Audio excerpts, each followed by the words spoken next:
What's up YouTube? Welcome to the channel. My name is Fareed and I want to welcome you guys to another episode of the Cardano Scoop. Now, if it's your first time here, I aim to provide you guys in the Cardano community with the latest when it comes to the top projects in the Cardano ecosystem. And so if these types of videos interest you, make sure to tap that like button. If it's your first time visiting the channel, consider subscribing. And if you have any questions or comments, then make sure to leave those down below. In today's video, I want to talk to you guys about the weekly Cardano Development Report and the recent launch of the Vasil hard fork. I also want to highlight the recent launch of AADA Finance, which is a lending and borrowing protocol on the Cardano Mainnet, as well as some teasers that have been released over the past few weeks by the Maladex team. And then once we wrap that up, I do want to quickly touch on the Genius Yield NFT mint, which just concluded late last week. And then at the very end of today's Cardano Scoop, I do want to talk a little bit about the AADA handle, as well as some updates that we've seen across Cardano Scan right after the Vasil hard fork. And so we're going to jump straight into it. And the first thing I want to share with you guys is going to be the weekly Cardano Development Report. And so the first thing I want to highlight here is that we now have over 99 projects currently building or launched on the Cardano blockchain. In addition to that, there's about 1,100 projects that are currently building, with much more to come. Now, over the past few weeks, there's been a lot of talk surrounding the launch of the Vasil hard fork, and I'm super excited to say that that has finally been completed. And so on September 22nd, we saw the Vasil hard fork successfully triggered on the Cardano mainnet. Now, with that said, the Plutus V2 cost model has also been submitted to the Cardano mainnet. And to simplify this for you guys, this is basically going to make the Vasil capabilities and the upgrades available for developers on September 27th.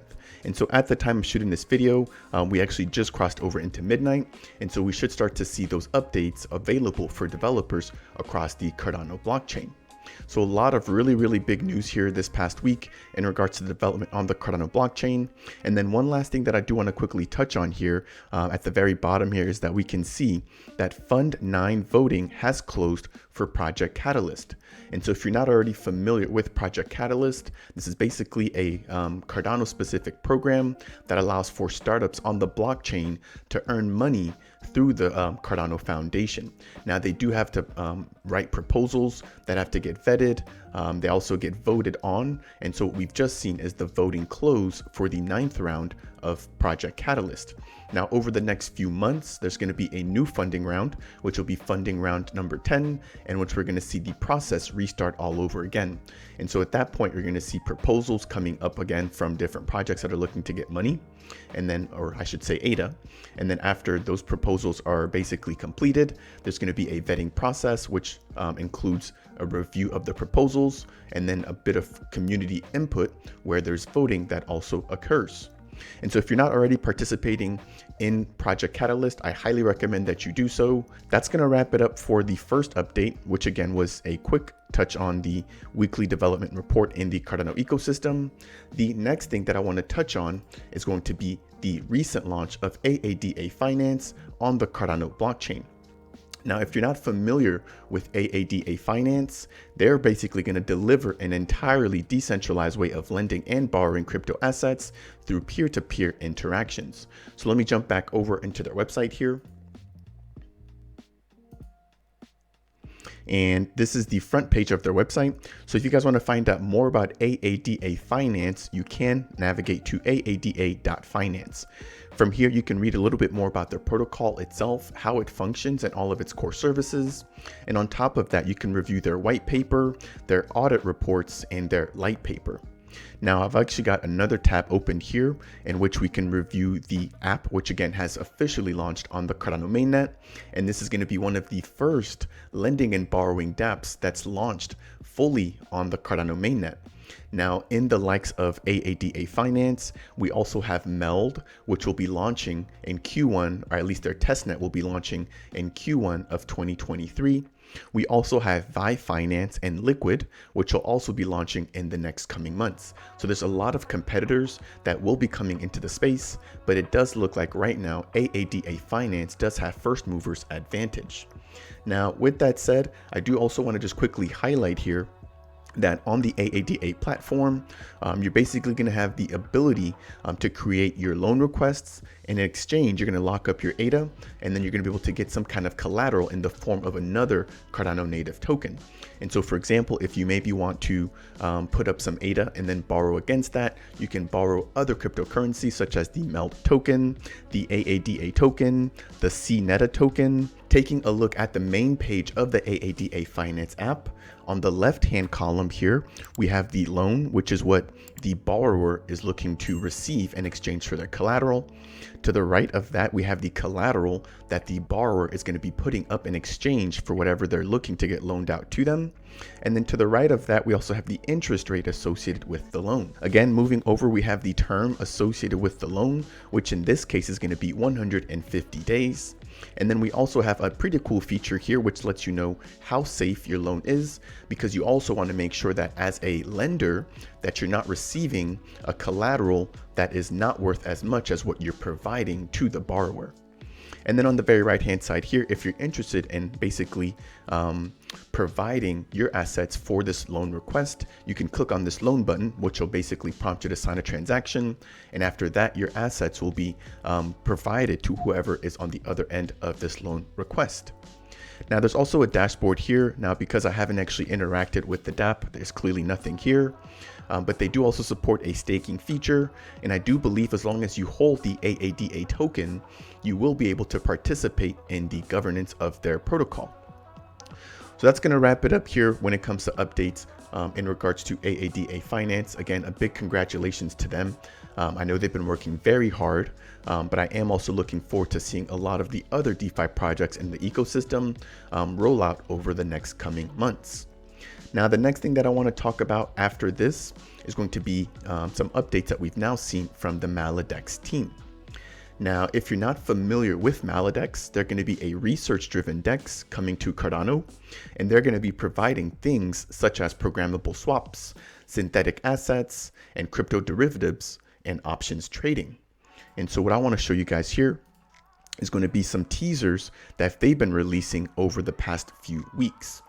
And so if you're not already following the Maladex team on Twitter, I highly recommend that you do so. But as we've seen, I believe since September 21st, which was one day before the launch of the Vasil hard fork, we've seen some teasers coming directly from the Maladex team. And so this one here reads a license to trade on device coming near you on September 28th. So it looks like right now they have their eyes set. I'm not exactly sure what for, but if you do, then definitely make sure to let me know down in the comment section below. But I think what we can expect on the 28th is going to be a testnet launch for the Maladex protocol. Now, if they do end up deciding to launch the full protocol, then that'll be even better.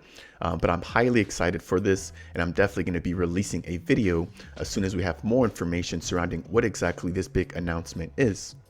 Taking a look at some of the additional teasers here, we can see that as the days progress, the team just continues to give us more and more. And so here it says, get ready for the eclipse. We wish we could say more. T-4, a fair chance in a fair game. Hopefully, again, we'll be able to see exactly what the Maladex team has been building over the last few months. But I'm just super excited. So we'll see here. But that's really it for Maladex and their upcoming teaser. And so, yeah, let me jump back over here and we're going to jump into the next topic. Now, if you guys are enjoying this video so far, I really would appreciate it if you guys could tap that like button. It's going to help to get this content out to other viewers within the Cardano community. Next, I want to highlight the Genius Yield NFT mint. And so if you're not familiar with Genius Yield, they're going to be a decentralized DEX coming to Cardano, and they're going to be very similar to Maladex. However, Genius Yield is going to be an order book style DEX. Now, on the Genius Yield platform, we can expect to see very similar things like we saw within the Maladex platform. And so here we're also going to get the ability to have programmable swaps. One thing that will be a little bit different on Genius Yield is that they're going to provide an automated yield optimizer. And a lot of what they're providing in terms of solutions is an automated way to earn yield. Whereas on other DEXs, it requires a lot more effort on the liquidity provider to actually manage their own assets. And so jumping back into their actual website, if we jump into the NFT section here, what you're going to notice is that they actually have 3 different NFT collections. I believe the first was their Genius Yield mascot collection, and this was basically a collection of about 60 different NFTs that were drawn up by the community itself. Once this is done loading, we should be able to see that collection show up. But in addition to that, they also had their Genius Yield ISPO collection. And this was basically a collection that was available to anybody who delegated during the Genius Yield ISPO. And then what we recently saw that just finished minting was the Genius NFTs. Now, these did not require any participation in their ISPO because they did have 2 different sections. The first was a whitelist, which did require you to have delegated in their ISPO. And then there was a public mint, which occurred right after. Now, in regards to the total amount of NFTs that were actually minted, if I jump back over into jpeg.store, I want to quickly review some of their stats. And so we saw a total of 8,000 NFTs get sold for the Genius NFTs over a course of 5 days. Now, this actually raised over 500,000 AADA, or about $250,000 USD for the Genius Yield project. With that said, the Genius Yield project should be launching on the testnet as well, now that the Vasil hard fork updates have been deployed. And so I'll also be covering that as soon as that occurs. Now, jumping back into the stats of the actual NFT mint itself, as I mentioned earlier, this occurred over 2 phases. In the first phase, which was the whitelist only, there was a total of 5,000 NFTs that were sold to the public. And then over the second phase, which was the public sale, we saw a total of 3,000 NFTs that were sold on a first come, first served basis. Now, in regards to the NFTs themselves, I do want to say that there were 4 different rarities. The first rarity, which was the most common, was just called the common rarity. And we saw about 6,000 of these NFTs get minted. And right now on jpeg.store, we can see that the current floor price for the common rarity is at about 40 AADA. Now, these actually minted for about 72 AADA. And so if you're looking to pick up a common Genius NFT right now, I do believe it'd be a good time, but I do also want to be clear here that that should not be taken as financial advice. And I always recommend that you guys do your own research. Now, jumping into the next rarity, we have the rare. And so there are about 1,500 of these NFTs here. So let me just filter down real quick. And you're going to notice that these are silver in nature. And they're also right now trading at a floor price of about 109 AADA. And so these are trading above the mint price, which again was about 72 AADA. Next, we have the epic rarity. And right now there's about 490 of these. And if I'm not mistaken, the floor price for them is right about 930 AADA. And again, the total supply is fixed. There's not going to be any more of these minted or burned. And so if you guys were lucky enough to nail one of these, it does look like you can flip them right now on the market for quite a little bit more than the mint price. And I do want to say, for transparency's sake, I did participate in the mint. I'm actually going to roll a quick video of you guys of the minting process here for you guys. And it was pretty smooth. I had no issues myself. The mint was all through, it was all done through NMKR, which is an NFT minting solution on the Cardano blockchain. And yeah, it was just 72 AADA. You just had to mint one at a time. So I actually minted 4 of them. And I was lucky enough to actually mint an epic, 1 rare, and 2 common NFTs. So huge thank you to the Genius Yield team. And I'm looking forward to finally being able to use these on the platform.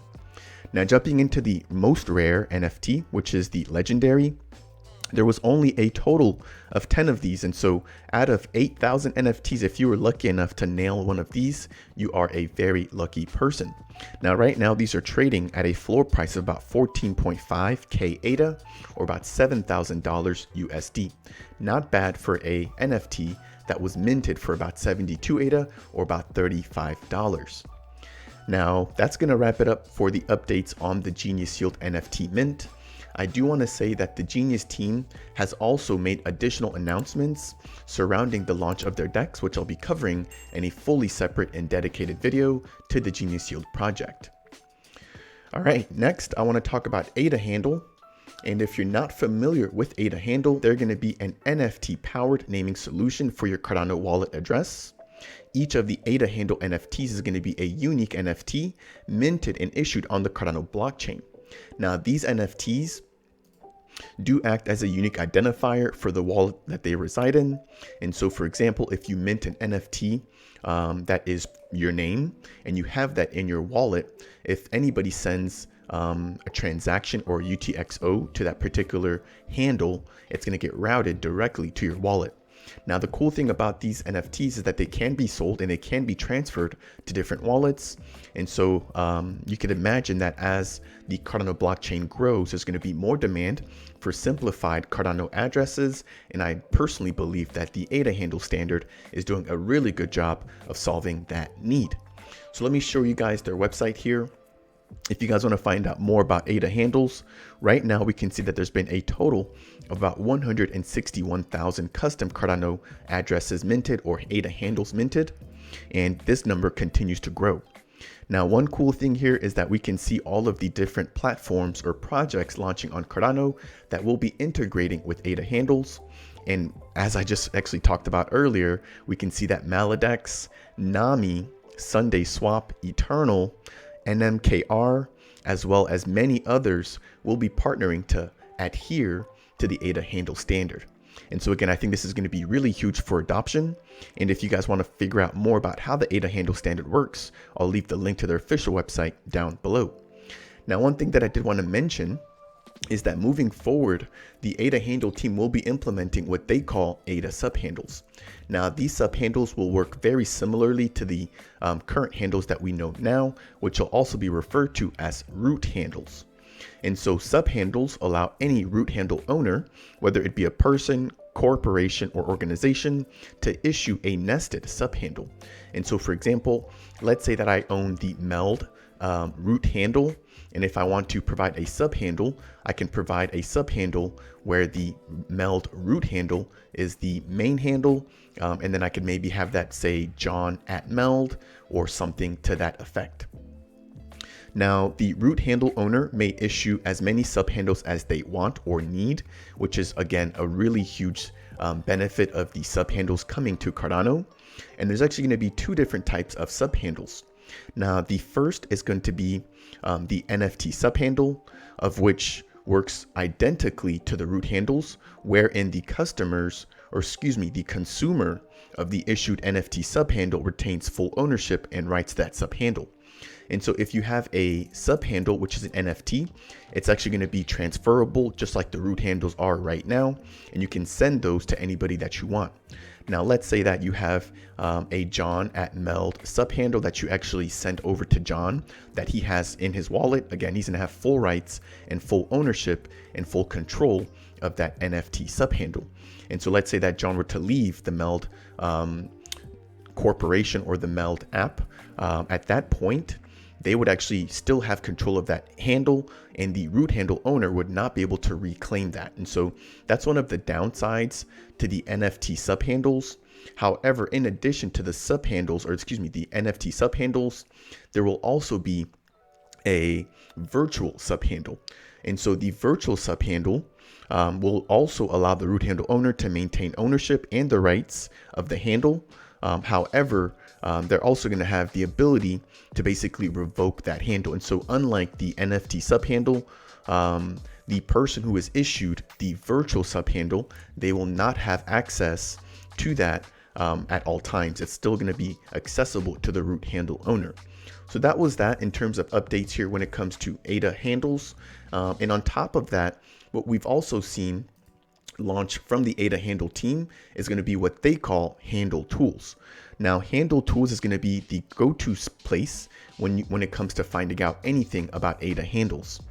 Now, you can use this particular marketplace to basically view sales information when it comes to AADA handles. You can also use it to view some of the top sales as well as different categories right now that are trending in the AADA handle space. And so here at the top, we have the top sales within the last 24 hours. Here next to that, we have the top sales over the last 7 days, last 30 days, and then the floors associated with the different rarities of the subhandles.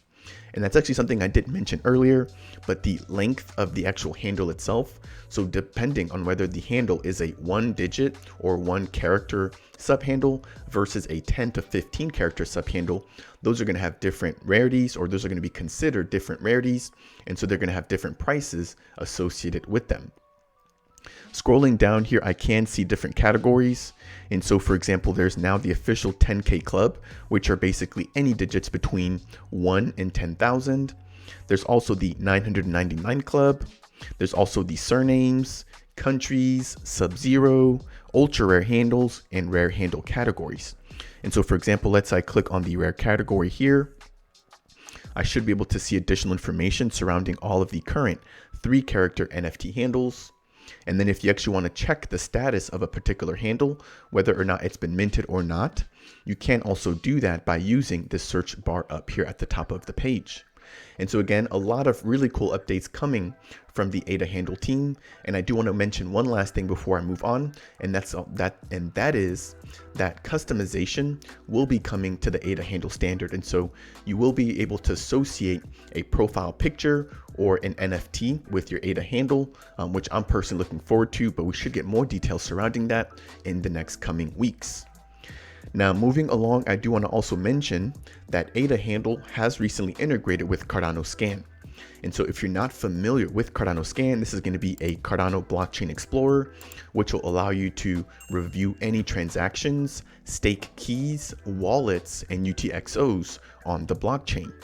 And so now if you are using Cardano Scan, not only have they simplified the layout here when it comes to transactions that are incoming and outgoing, but you can now also search using an AADA handle. So let me just type in $Josh here to dictate an AADA handle. And once I click search, you're going to notice that I can now see the address associated with my Josh handle. And then if I scroll down, I can see the balance in terms of AADA and the USD value, as well as the total transaction counts associated with the wallet that currently holds the Josh AADA handle.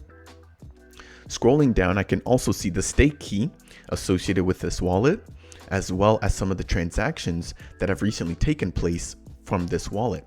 And so this is the part where I do want to highlight that Cardano Scan has also made some updates here. They've redone their UI, and that was actually right after the launch of the Vasil hard fork. And so now they've simplified the transaction history to mimic some of the more common blockchains, such as Ethereum, which use an accounting-based model instead of the extended UTXO model that the Cardano blockchain uses. And so as we can see here at the top right hand corner of each transaction, we can see whether it's an outbound or inbound transaction. On top of that, we can see the time at which the transaction occurred, the Cardano block in which the transaction was verified, as well as the wallet associated with the transactions. So here we have this particular stake key, which actually sent some AADA. And then we have this other stake key right below, which received the 5,400 AADA. And then just below, we can see another transaction, which was incoming with similar values listed below. Now, I don't know if you guys have tried using Cardano Scan prior to this update, but to be honest, I will say that it was very difficult to understand, especially being a beginner with the UTXO model. Now, over the past few months, my knowledge with the UTXO model has grown. However, I will say that the new updates that we're now seeing on Cardano Scan do make the process of reading transactions so much more simple. And so again, I'm looking forward to additional updates now that we've seen the Vasil hard fork launch, and I'll be covering them as they come out. Now that's going to wrap it up for today's update when it comes to the Cardano Scoop.